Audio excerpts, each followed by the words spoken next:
What made him this way? What is the attraction? What keeps us fascinated? This is the story of Chris Chan.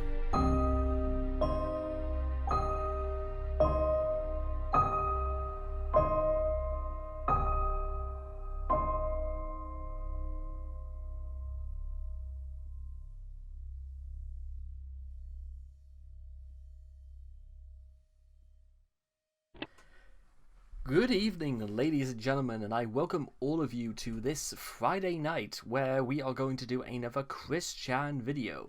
Where tonight, ladies and gentlemen, we are going to be doing a very sort of weird sort of video, because this one is concerning YouTuber Geno Samuel, more specifically his Chris Chan A Comprehensive History series. Now, for those not in the know, let me just pull up YouTube right now. Let's see here. Here we are. For those who don't know, Geno Samuel is a YouTuber whose entire channel, 2.1 here, has resulted in every single video being titled it was formerly called a Chris Chan channel in the banner up here. And as you can see here, with the exception of some live streams that he did every now and then, including when he hit 100,000 subscribers. Imagine that though, 100,000 subscribers for making possibly one of the best documentary series on YouTube. And this extends to part 53 up here, and I believe part 54 is going to be released tomorrow night, because usually what Geno does is that he does a new video once every 3 weeks, so it's like it's basically a once a month sort of deal, and this got over big time, including resurrecting people's interest in Chris Chan lore, as well as you can just see right here, 1.2 million views just for the first episode. But how did we get here? What is the attraction? And we see here from the opening to Chris Chan's documentary videos, and it begins: Chris Chan, arguably the most documented person in history. His antics have been witnessed by millions, with many always keeping a close eye on him, waiting to see what he does next. What made him this way? What is the attraction? What keeps us fascinated? This is the story of Chris Chan. Dun, dun, dun, dun, etc. Geno Samuel's opening narration to the series, condensed to the last two lines from most episodes, beyond episode 1.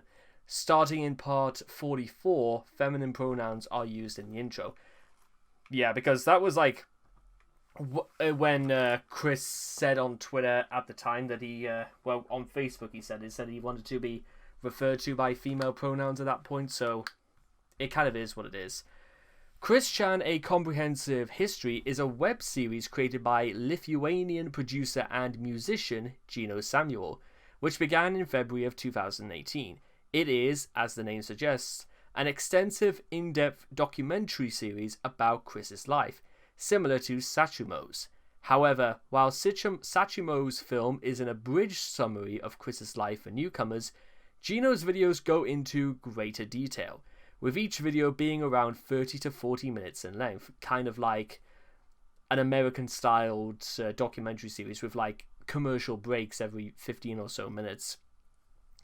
The series currently covers 35 out of 39 years of Chris's life, currently covering just about everything of note from Chris's birth to early 2017. As of part 53, the documentary series is 1 day, 12 hours, 15 minutes, and 39 seconds long, or 36 hours long and 15 minutes and 39 seconds long. Or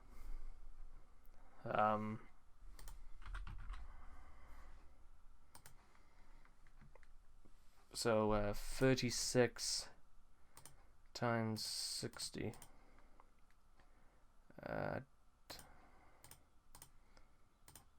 2,175 minutes in length, and 39 seconds.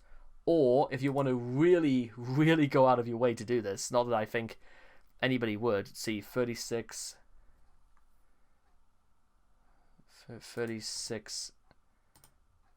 hang on, 36 hours times 60 times 60 again to count the seconds. It's a very, very large number, basically. The series is in chronological order, taking several videos just to cover Chris's life before his internet fame, with a significant portion of the series, 28 episodes exactly, dedicated to the densely packed events of 2009 and 2010. It presents the events of Chris's life in a mostly objective light, allowing watchers to pass their own judgment on Chris and the people around him.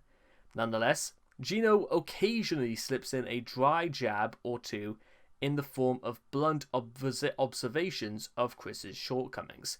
Furthermore, he also manages to maintain a completely neutral, deadpan tone of voice while discussing the absolute absurdities present in Chris's life. That takes some effort, it really does. And he reads spelling errors precisely as they are written, which leads to some of the documentary's funniest lines.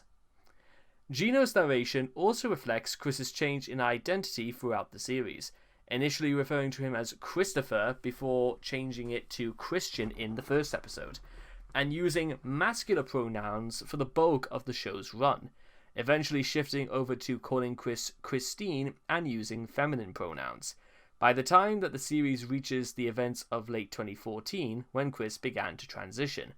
It remains to be seen, however, if he will eventually revert to using masculine pronouns during Chris's extended period of being possessed by Sonichu, through most of 2020 and parts of 2021.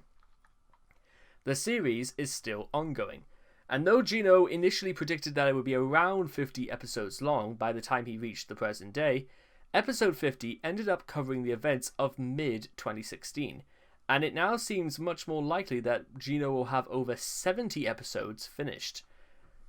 Possibly because for the greater part of 2019 and 2020 are going to be mostly looking at Chris's Twitter, and it's going to be possibly 2 whole episodes just to get through almost a whole week of Chris's ramblings.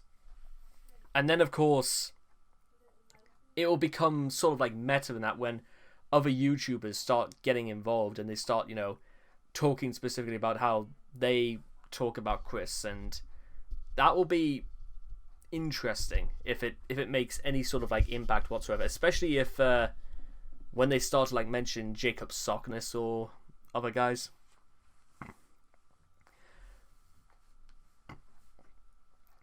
By the time he's reached modern Christery, however, this is presuming that he keeps at a consistent pace, which may become difficult due to how much occurred during the period when the idea guys had influence over Chris, compared to the relative quiet in the first few years after the pepper spray incident. Once he's caught up with Christian Western Chandler's Adult Chronicles, Geno plans to continue the series incrementally until it ultimately reaches its logical conclusion. It will take a while to get to the present, in any case. I can say that much. The documentary series has inspired a considerable amount of new discussion related to Chris, which has predictably produced more weens who mistakenly think that modern Chris acts like he once did during the so-called classic era. The documentary itself ended up being a part of Christery in a more direct fashion, as at least one enabler interested in Chris's story reached out to him and successfully encouraged him to stop role-playing as Sonichu by pretending to have psychic powers. That took so long for me to say, I didn't know why. Furthermore, Chris is aware of the series and has commented several times over Twitter and YouTube, usually expressing approval of Geno's attention to detail. YouTube account. Geno attempted to monetize his Geno Samuel 2 channel on the 13th of June of that year, when it was his turn to be reviewed by YouTube staff for the monetization program. they instead issued community guideline strikes due to the clips of bullying featured in the videos, despite the fact that, there was disclaimers in the very beginnings of those videos anyway. And as a result, his channel was terminated. Geno confirmed that he did send an appeal form, but YouTube never gave him his channel back. Fans re-uploaded all of the episodes made prior to the strike, and Geno created a new backup channel on YouTube where the series would be uploaded from then on. A week later, Geno revealed on the backup channel he would be taking a long break from the videos. When did he say this was done again? Anyway, stating that he was getting tired of always having Chris in his mind when making the documentary. He said that he will continue working on them sometime near the end of the year. On the 3rd of January 2019, he announced on his Twitter in the form of a teaser poster that the series would be coming back on the 24th of February 2019, which also happens to be Chris's birthday. The new series contains updated audio, additional and corrected information, and some modifications to prevent another takedown. He also mentioned that he would not be monetizing the videos out of respect. True, and if you want to praise Geno for his efforts, I'd also recommend checking out his Patreon account. That's always a good place if you want to give some respect to him for all of his hard work, documenting a man who never does any work. Geno said that Chris knew of the original run of the series and approved of it. In July 2020, Geno announced the series would go on another hiatus again until August. However, the series resumed slightly earlier than expected, as part 41 premiered on the 31st of July. On the 14th of September, Geno posted a message explaining why he decided to use feminine pronouns to refer to Chris beginning from part 43. Chris Chan's pronouns are not she/her, and they seriously cause sensory overload. Did somebody... Yeah, okay. Overload me. Geno needs to recall everything referring to him as a woman and change Chris's gender back immediately. Follow me in boycotting Chris Chan, A Comprehensive History, until Geno wises up, recalls everything, and changes his pronouns back now. Join my group. Fix Chris Chan's pronouns immediately, Geno, and sign our petition now. Okay, you know what? Just for that, I'm gonna pull up because this is actually one of the better things that actually did happen in the series, is the way Geno pronounces the Sonic group. What was it again? The new Facebook group. Chris let his thoughts be known through several lengthy posts. Seriously, every day I still see action and sooner words stating now. Some members of his group objected to his threats of violence. Many women, also Waterman, were discussing how he would enact his vengeance against Sega. William asked if Chris would prefer, suggested that she could change her name to Christine, which she agreed to accept as her eventual new name. Did the change. Upon searching the name Christine Chandler, a member of the Quickie 14 using that name to or prefer Facebook that she and her mother Barbara would be moving to Medellin. On December 4th, Chris noted first appeared with Jess began discussing their over text messages along the woman the west of the London announcement that used to message December successful and would so be criticism of the changes to the Sonic universe was Sonic's Blue Arms, suggesting that she watched the show. Chris then wrote a long post asking for her followers to engage in an organized protest against Sega, which included an aggressive message-sending campaign. She asked them to include a paragraph that stated the adverse reaction Chris had upon the sight of Sonic the Hedgehog's blue arms, referring to herself in the text with male pronouns. She then shared the response she got from Sega customer service after sending such a message. They wrote that they could not accept unsolicited suggestions from fans and encouraged her to pursue her creative efforts. The next day, she notified her followers that the channel attached and jewelry of retained to make her feel more sex positive. Kristen let Renee know that she who went by a cryptic Facebook post, online social space, the Miiverse, and posted photos of her message as written on her Nintendo 3DS. She also shared on her Facebook profile, Skyrim uncovered old family cut. I'm Part of the day, which trolls were Sonic's arms immediately. December 19th, Christine uploaded 43 images on her "Fix Sonic's arms immediately, Sega" Facebook page. Yeah, in case you're also wondering, that is literally just an example of the sort of thing Geno does, is that he screams into the mic whenever, anything is capitalized. And he's done that all throughout the series, which is just a splendid little touch, because it was how Chris intended it for it to be said, so they went and did it. This is what you sound like. But seriously, yes. Does this actually... Okay, this goes back to "Fix Sonic's arms immediately." I'm not doing that. But seriously, yes, the transition happened. And has always... Okay, we get the idea. An ancient Indian proverb, it is what it is. But this here is quite interesting, though. On the 1st of April 2021, Geno commemorated April Fool's Day by changing the title of the series to "Donald Trump, A Comprehensive History," and altered the thumbnails to every video of the series to include images of him. The content of the videos themselves, however, remained unchanged. Chris did not take too kindly to this, privately messaging Geno over Twitter over this complaint. You can see here, yep, every single thing is done right here, and it's kind of fascinating that he would do that. But yeah, Chris did not like this. In fact, here is the message itself. "Hey, Geno, quick question. I've noticed on your videos that the history videos on me have been retitled and fitted with pictures related to Donald Trump. Is this a joke? Especially in regard to April 1st being less than an hour from now with me. In any case, I generally feel rather horrified and most offended with this." Mentions by Chris. In August 2019, Chris, while in the phase of role-playing as Magi-chan, began binge listening to the series, suggesting that, like with the Sachimo documentary, Chris couldn't bear to actually watch the videos. Chris would make comments on the videos as Magi-chan via Twitter, and as himself in YouTube's comment section. Chris's interest in the series continued after his phase of role-playing as Magi-chan ended, eventually watching the series as opposed to just listening.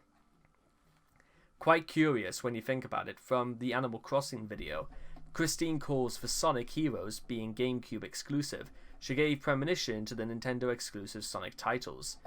This is despite the fact that Sonic Heroes was not a GameCube exclusive and was also released on the PlayStation 2.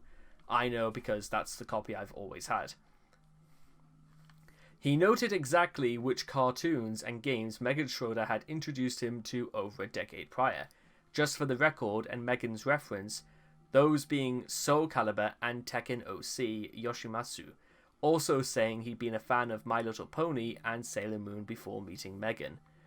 "You made me laugh when you stiltily read, 'You don't have to tell me twice, but back in the Stone Age,' just simply how you said it cracked me up. Reminder, the end of the joke is, you really needed to tell them twice, you couldn't get through their heads at all." It's kind of like Chris, to be honest. Chris viewed his past homophobia with regret, and Chris commented on part 24 in YouTube's comment section, claiming that he had known Alec Benson Leary was a troll, among other dubious remarks. "I remember those times, and I was cringing to hear myself drone on and on, just in thinking he was going to clear those ads from my old website. Subconsciously, I had always known he and his crew were trolling me the whole time, and it showed in how I reacted later on. And yet, while partly oblivious, I was trolling Alec at the time, and I take no shame in it, because he was trolling me. I saw through his charade and showed it how he treated everyone in my few pages, as he had already done. And worse, in his pages, it only added fuel to the nobility of pulling the plug on the Wikipedia to save myself, my arts, and my peoples and family." It didn't say Bob though, did it, Chris? "He from the shit I was having to deal with those bastards. Psychic powers were strong within me in the later part of this video, and they have only gotten stronger over the years until now, despite my having the more trials to endure and learn from." Chris tweeted on part 31 about the Captain's Log 10, the 2nd 10th 07 video he filmed on the 7th of October 2010. "This part, starting from 1630, I forgot I made this video. It was so stupid. It is genuinely hilarious. Rolling on the floor laughing. I guess it was the high energetic loud voice I used that day to imitate Liquid Quiz. ALOL. Yamosexual. Get ready for a meme of that word. Well, if we would wait any longer, I'd suspect we'd be waiting until we're dead. In summer of 2020, during Chris's phase as role-playing as Sonichu, Chris continued commenting on the series. About part 38, Chris laughed about the goofy facial expressions he had made in the message for John Kyle. About part 39, an angry Chris complained about Geno reading an email from the Gal Pals Emails 4 collection, in which Chris had privately talked about shoving his own penis into his butt crack. He also whined about Geno's coverage of the house fire. Hey, firstly, that door to the bathroom downstairs was unable to close at all back in 2013, and early 14. Second, why the hell would you read that personal shit about Mama and the penis thing? Oh my Chris-chan, why did Kim have to be such a literal troll to totally expose these things when they were shared with her in Striker's confidence? Kim Wilson, if that is even your real name at this point. Mama may forgive you to an extent, but I, Sonichu, am truly insulted by this shit stunt you pulled with her trust and betrayal over the years. About part 42, Chris commented on the brush fire video. For the record, when Mama recorded that putting out the fire video, she and Barb were literally still recovering from the house fire earlier that year. Sight of fire gave Mama a whole bunch of PTSD for the number of years. About part 44, Chris thanked Geno for referring to him with his preferred pronouns, as the series had entered the plot of Chris's transgenderism. Finally, you got the pronoun about Mama, Chris-chan. Thanks, Geno. Better late than never. Heart lightning. And as we can see here, people didn't necessarily take too nicely to, Chris's, outburst like this. By saying, he's doing an unbiased documentary on you. He wasn't wrong for referring to you as Chris and with he/him pronouns, up until the point where you decided you want people to otherwise, because at that point, that was the subject of the documentary. Saying shit like, better late than never, just makes you seem petty. Somehow this does not have enough likes compared to Christine's there. Maybe it's because, sock puppet accounts or something, I don't know. After the Sonichu spirit possession ended, Chris still commented on videos, albeit as Chris himself, once more. About part 52, Chris commented on his distaste of Donald Trump and the predictions he made. I predicted how horribly Trump was going to do. Who was right all along? Me. Lightning, heart, lightning. Trump was a mean king and he did not get our votes then or again. Chris claiming that he thinks he was right, but I don't particularly think he will be very vocal about, the numerous death threats he made against Donald Trump or Mike Pence. So I don't particularly think this is a good idea to, brag, especially in part 52. What is the attraction? In his 100,000 subscriber Q&A special uploaded in December of 2020, Geno answered a question Chris had posted from the Quick Guardian account, role-playing as Sonichu. Chris asked what Geno believed to be the draw of himself and the life story. Hey Geno, I, Sonichu, over a sentiment of support and kind thoughts in response to this. Congratulations, dude, but I do have a question as well. Feel free to get really metaphysical about it. Break your own fourth walls. Given every single possibility between this and all other dimensions in this Omega timeline set we live in, including that Mama Chris-chan herself being the OC of OCs, could also have been a creator of all original creators, including yourself. Not true, but let's continue. If not that one major influential aspect, what do you feel is the most significant factor that attracts everyone's attention, including yourself, to her? In short, what do you feel and think is the attraction? What makes you fascinated about Chris-chan? Actually, that's not even technically even a bad question to ask. Just as long if he just said that and cut out literally all of this. Geno answered Chris's inquiry at 1 hour 10:28 as the final question of the video, stating that he found it fascinating due to how it cannot be replicated today, and how Chris and various trolls created an entire fantasy world which Chris lived and continues to live in. The attraction is that the story of Chris Chan came about during a very interesting time on the internet. Of course, because this could not technically really happen in real life as much as it did here. It was a difficult time on the internet where it was kinda like a Wild West situation, where there was a lot focused on trolling and bullying and saying whatever the hell you want without any consequences. And people were getting in touch with the internet and posting videos and showing themselves off online a lot, without maybe understanding the consequences of what bad things might happen to them. You know, all the bullying that Chris took from the trolls, it's like a wonderful mix of belief in self mixed in with the trolls' ambitions to work against or for that belief, to create this sort of fictional universe for Chris, which Chris ended up believing wholeheartedly recently. It's a product of its time, really. You can't really replicate it these days, because I think the internet now has a lot more safeguards about this sort of carry on, and Chris is a very unique individual. I think you might know that very well. He's very unique, a product of his own upbringing and of his own autism, and that's what keeps me fascinated. It's almost like a fictional universe created artificially in a real-life universe, you might say. And I can understand how this can really metaphysical, because I kind of feel like the trolls and Chris helped each other to create his fictional universe for each other. Though some people believed in it a lot more than others.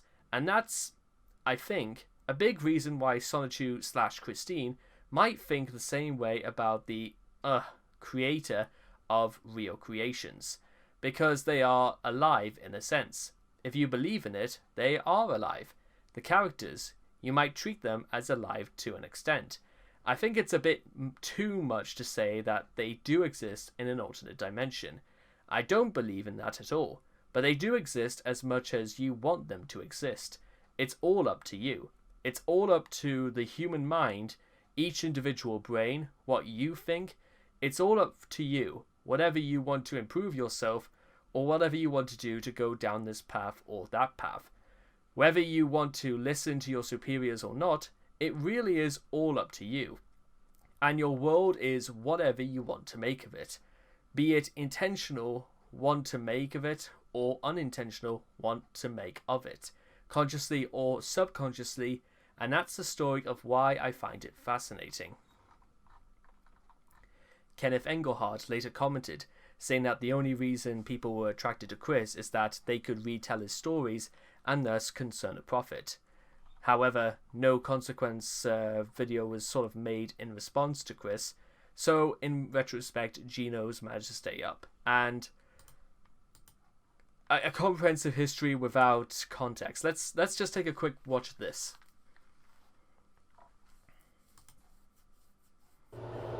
Happy Easter! ID. Oh no. Trust some shout. Happy Easter! In his fourth and final video of the day, he imitates a bunny rabbit while dancing the bunny hop for the amusement of Ivy's pet hermit crabs. I swear to God, I feel like Bob is just standing at the door just watching this.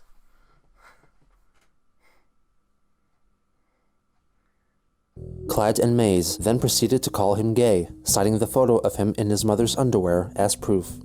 Chris defended himself by admitting that he owned numerous pairs of dirty crapped briefs as a result of poop sliding out of him without his knowledge. On July 24th, 2009, Christian filmed an 8-minute-long video of himself simulating intercourse with his PlayStation 3. After about 85 seconds, he loses stamina and carries on humping while sitting down. Chris schemed to fool Clyde by putting a large stuffed animal under the sheets of his bed and placed a pair of sunglasses on its face. Is your refrigerator running? Back off! It was also around this time that Lord Silly Nipples contacted Chris in order to leak to him this photo of Clyde Cash. On November 1st, Christian uploaded a video in which he attempts to flex his muscles in a threatening way, believing it would intimidate Clyde Cash.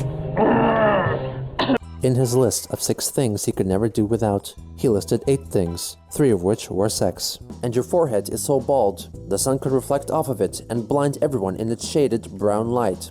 Blinded by poo light. The sperm bank was discriminating against autistic people.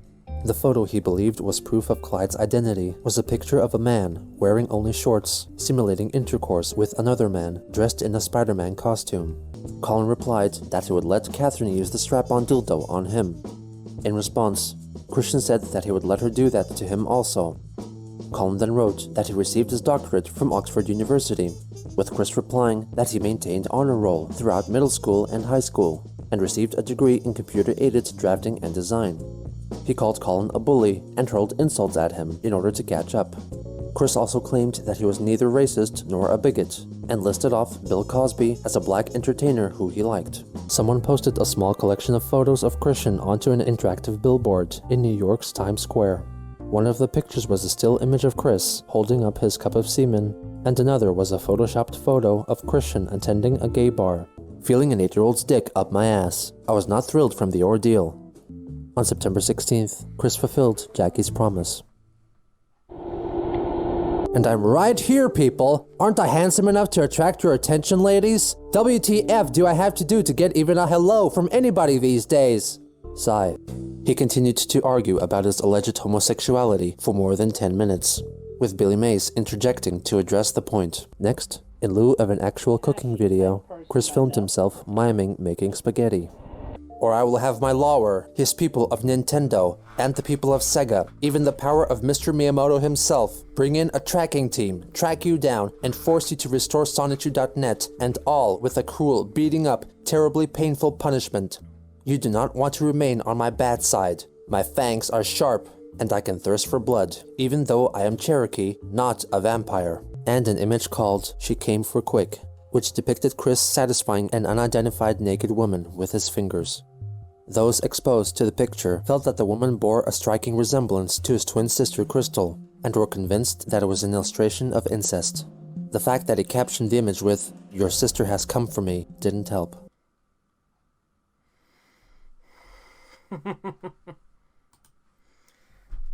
Wow.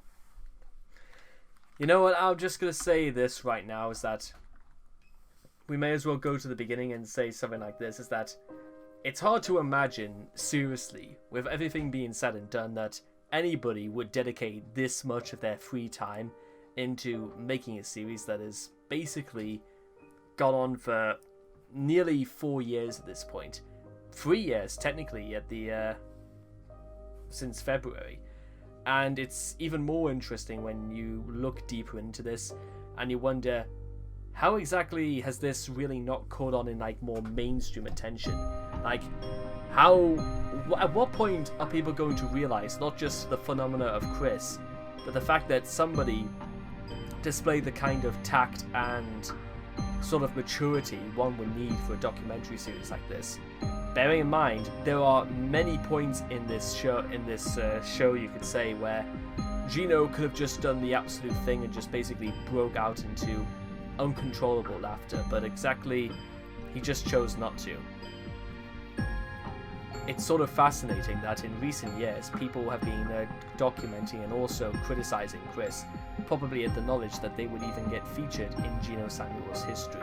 Despite the attention of white knights and locals that were starting to hover around Chris, many began to realize, with more impending deaths, more impending court cases, and more trials and tribulations, as Chris was now beginning to enter the 4th decade of his life, people began to realize that without all this attention on the internet and also in mainstream media now surrounding him, one shudders to think what sort of sinister activities Chris might have been drawn to.